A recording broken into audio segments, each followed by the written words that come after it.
My name is Georgios Chasiotis, as Alexandra already mentioned. I'm running MINUTTIA, which is a content SEO agency for SaaS and tech companies.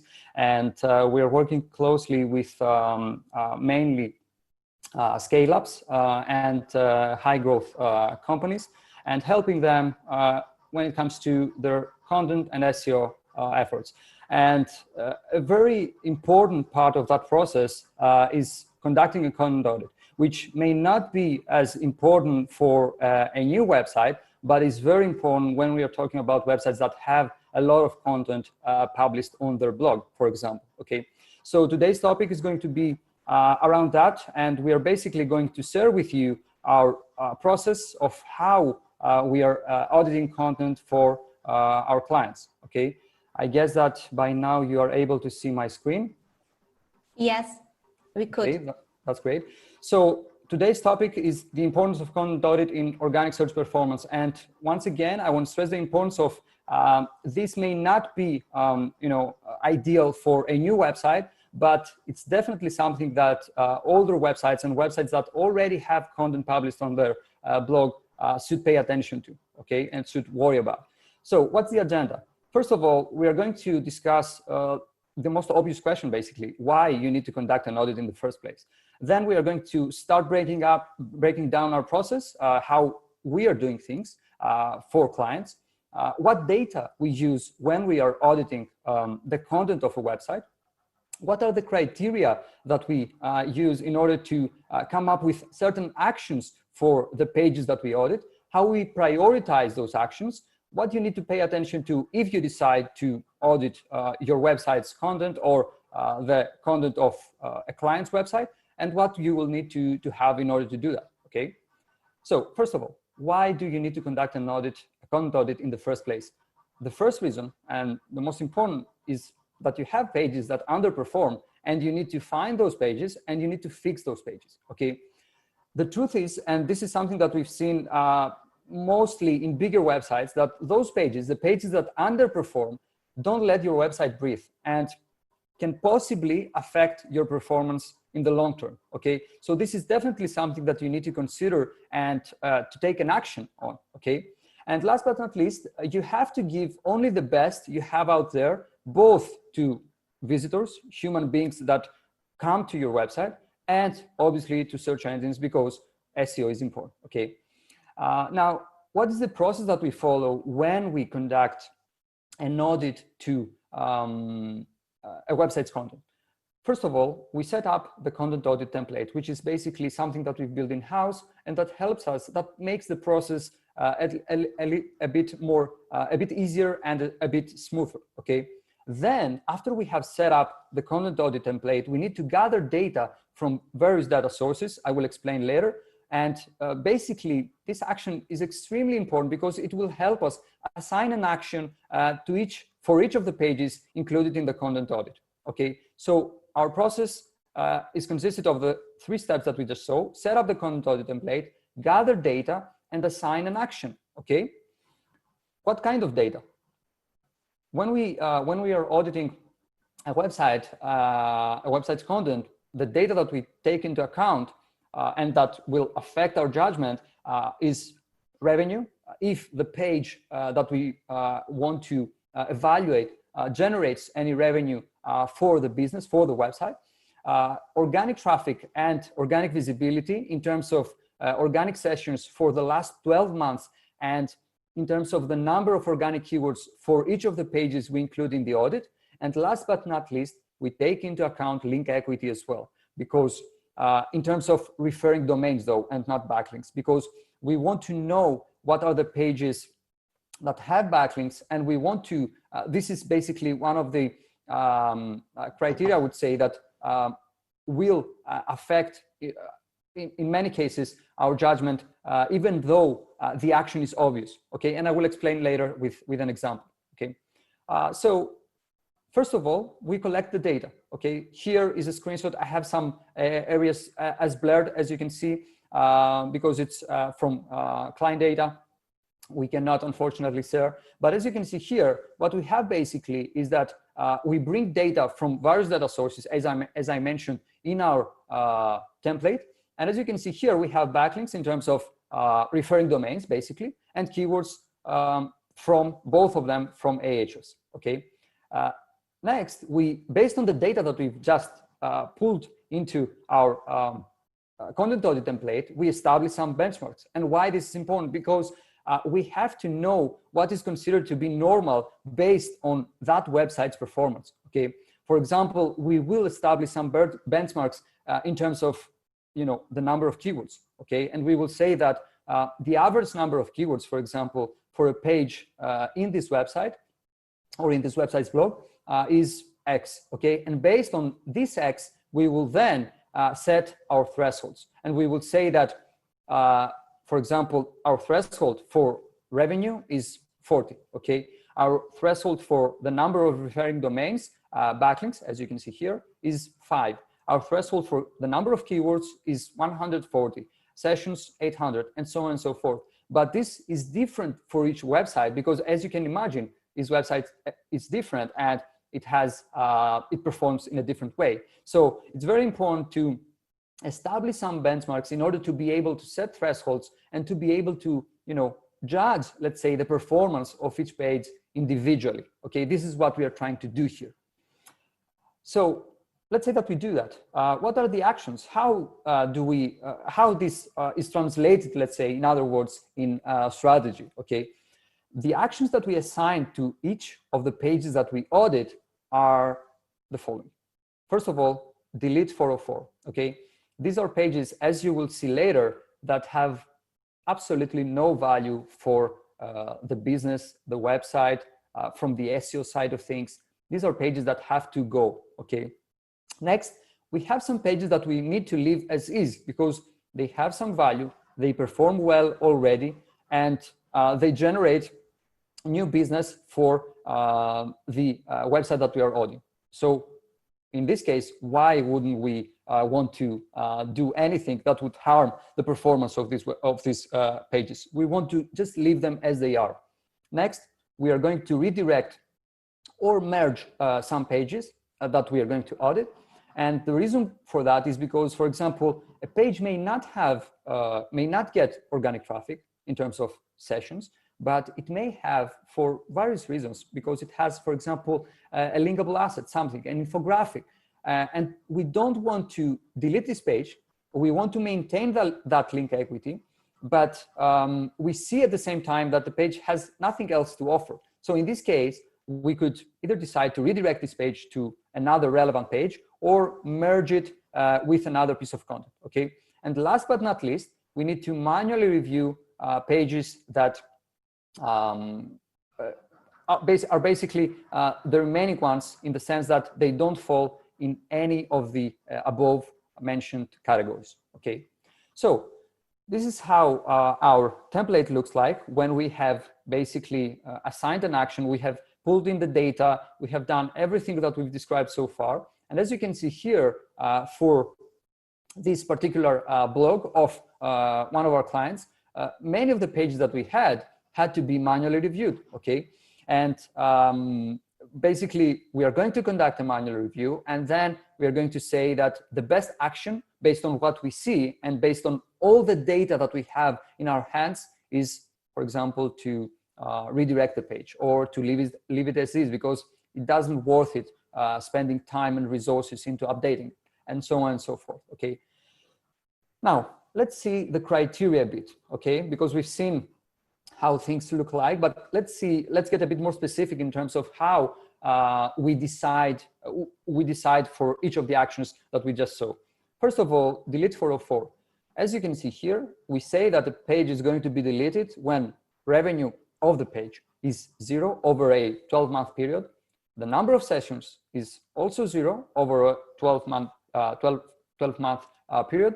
The number of keywords is 0, so no organic visibility at all. And the number of backlinks in terms of referring domains is 0 as well, which means that the page practically has nothing to add, okay? Now, and this is very important, I need you to pay attention to that. Maybe a page serves another purpose. For example, maybe it is an article that has product value, okay? You describe, if you have a software as a service, for example, you describe how people can use a specific feature on your product. Okay, so this is why you have to be absolutely sure before you press the delete or unpublish button, because you need to know whether or not a page serves another purpose. But all other things considered, I would say that we delete a page when it doesn't generate any revenue, it doesn't have any organic visibility whatsoever, and it doesn't have any link equity to offer to our website. Okay. Now, when do we say that we will leave a page as it is? We will say that we leave a page as it is when, you remember earlier, we talked about establishing benchmarks. When, as you can see here, revenue, the number of sessions, the number of keywords, and the number of backlinks in terms of referring domains are all higher than the benchmarks that we've established earlier. Okay, this is when we will say that this page is better if we just leave it as it is. We don't want to do anything that would harm the performance of this page. Okay, when we will say that we want to redirect or merge a page with another page, we will examine only to make decisions here the number of sessions and the number of referring domains. And we will say that a page will be, or let's say is eligible to be redirected or merged with another page when the number of sessions is 0, which means that practically the page has no organic traffic for the last 12 months. But, and this is the important and interesting part, there are some referring domains back to this page. And we will say that, we don't want to delete this page. We want to maintain the link equity that we get from these backlinks, no matter the value of the backlinks. So in this case, we will just redirect it, and instead of deleting it, for example. Okay. And last but not least, we have manual review, which is basically anything else that doesn't fall in any of the categories that we just showed. Okay. So all other pages have to be manually reviewed. How do we prioritize things now? Because we saw the actions. Okay, but where do we start?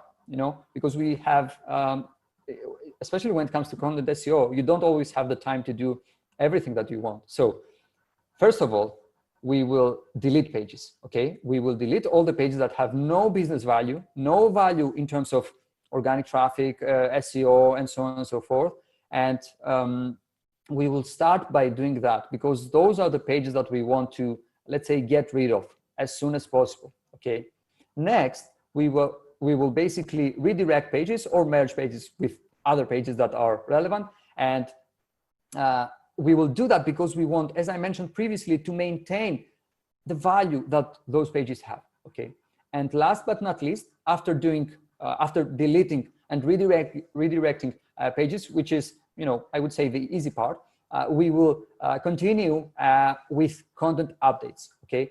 And content updates, if you have updated content on your blog, or if you have done this for clients, you know that it takes time. Okay. In most cases, content creation, both content creation and content update takes time. So we will leave this for last. We will save this for last, but you need to expect that if you want to get, a better performance from this process, in most cases, based on our experience, what will get you performance is updates. Okay, but it has to be updates for pages that already have something. They may be performing well for a specific keyword, so an update here would make sense. Okay, so you can't have wrong expectations in the sense that you're updating something that doesn't have value there in the first place. Okay, now we've seen this process, and it may sound easy, but there are some things that you need to pay attention to when you're about to, or when you're conducting a content audit. The first, and this is very important, is that when you're adding a 301 redirect, you also have to remove the page from the XML sitemap. Okay, the XML sitemap has to have pages that are basically, we don't want to have pages that with codes like 301 or 404 and so on and so forth. There have to be pages that are your best pages, in other words. Okay, so when adding a 301 redirect, always make sure to remove the page from the XML sitemap. Next, when adding a 301 redirect, you also have to change all internal links from other pages on your website to that page, so that they point to the new URL, okay? Because you don't want to have what we call link chains, okay? Which is basically from one page to move to another page and so on and so forth. So you want to change that, and you have to make sure that all the links, the internal links, are pointing back to the new redirected page, okay? The third, some of the pages we need to update may have to be repurposed to target another term, which means that when you are evaluating pages and you say, for example, that I have to update those 10 pages, you always have to dive deep into you know, your keyword data. And obviously, one of the best ways to do that is by taking a look at your Google Search Console data and see what are the most prominent keywords and queries for that page. And in some cases, you may have to conduct an update to update the page and target another term, okay? Because the term that you thought in the beginning, when you created the page in the first place, that was the most prominent one and the best one, may not be the one that Google has associated the piece of content to, okay? Next, you need to always make sure to manually review every page before, as I mentioned previously, you know, deleting the page or redirecting it. And, you know, put simply, you need to be absolutely certain, 100% sure that what you are going to delete or redirect is not going to affect your performance. So always, always, always, even if a page at first seemed to have no value whatsoever, always conduct a quick manual review just to be sure, okay? And last but not least, you need to take into account product marketing, as I mentioned previously, business and other factors when evaluating pages. Yes, SEO is important and it's a big part of the process that we've just described, but let's be honest, there are other factors that should be contributing factors in a process like that. And one of those factors can be the fact that the page may describe and may have value for your customers in terms of explaining how they will better use your product, okay? So you need to be absolutely sure and take into account all these other factors as well. And obviously those factors vary from industry to industry, from vertical to vertical, and so on and so forth. So far, so good. Let's say that you need to, and you want to conduct a content audit for your own website or for a client's website. What is that you're going to need in order to do that? First of all, I believe that you will need to have a Google Sheets template, and let's take the template word out of the equation. I think that you will need a Google Sheet to begin with, so that you have all data in one place. If you have a better way to do so, or if you are basically have to manage and deal with bigger websites, so you may have to consider an alternative, because Google Sheets is a bit limited, let's say, when it comes to content audits. I would say that, and we've seen that with clients, it works well approximately around up to around 10,000 pages. Okay, so if you want to audit or deal with more pages, I would say that you will need to consider another solution such as BigQuery. Okay, obviously, because a big part of this process is data, you will need data providers. Okay, and your main data providers here can be Google Search Console and Google Analytics, obviously for conversion and revenue data, but you will also need a trustworthy and reliable tool for keyword and backlink data. Okay, and obviously there are many good software out there to do so. And last but not least, you will need, and this is very important, you will need someone to conduct the manual review on your pages. So a content reviewer and a content creator who is going to handle the content updates. Okay, this will take some time, and I need you to expect that this is not a process that is easy or quick. Obviously, you know, we have to consider the fact that this is also affected by the number of pages that you want to audit. But I would say that there has to be a team that handles the whole process, both in terms of reviewing content, but also in terms of creating content, updating content based on the actions that you've assigned to each page. That would be all. Let me just stop sharing my screen now. Thank you very much, Georgios. You were just fast and furious. Thank you very much for sharing your step-by-step process of a content audit. I should, guys, say that it really, really works, because what we did, we've been following all those steps, and actually we updated our content on our own website. And so within like 2-3 months, we really started to see some positive changes. But I have actually a question to you about, just because that might be our particular case. How long will it take for SEO performance to show positive changes once you've conducted a content audit, on average, for sure? Yeah, I'll tell you, that's a very good question. We see in some cases, and this is something basically that we saw with the client a couple of weeks ago, and I must admit that it wasn't even a big change. Like, it was a change of the intro with some pretty good tactics, and we saw results. We got, for example, the featured snippet in a matter of a couple of days. Okay, but in other cases there are other things considered, like how competitive this particular SERP is in terms of links. Okay. Yeah, absolutely. Links still matter. I would say that it's one of, if not the most important thing, at least as far as I'm concerned, it's extremely important. So well, I'm biased. I can't say that link's super important because I am from a link building agency. I just can't say it. I will say it for you. No worries. Thank you. They matter. Yeah, they matter a lot. So I would say that it depends. Okay, every case is different. In some cases, as I mentioned, we see differences and improving performance very, very fast in a matter of days. And in some other cases, exactly because there are other contributing factors such as links or topical relevancy of the website, you may have to wait a bit longer until you actually see performance. And also, you need to expect that as well, that in some other cases, you may not see performance at all, unfortunately, but it happens as well. But due to what kind of factors? Sorry, you mean for? I mean, like, if you, in case you are not going to see any changes in performance, so most probably it will happen due to? The ones that we mentioned, links, for example. Links, yeah, for sure. Yeah, it's very important. So I want to quickly introduce my co-moderator, Alec.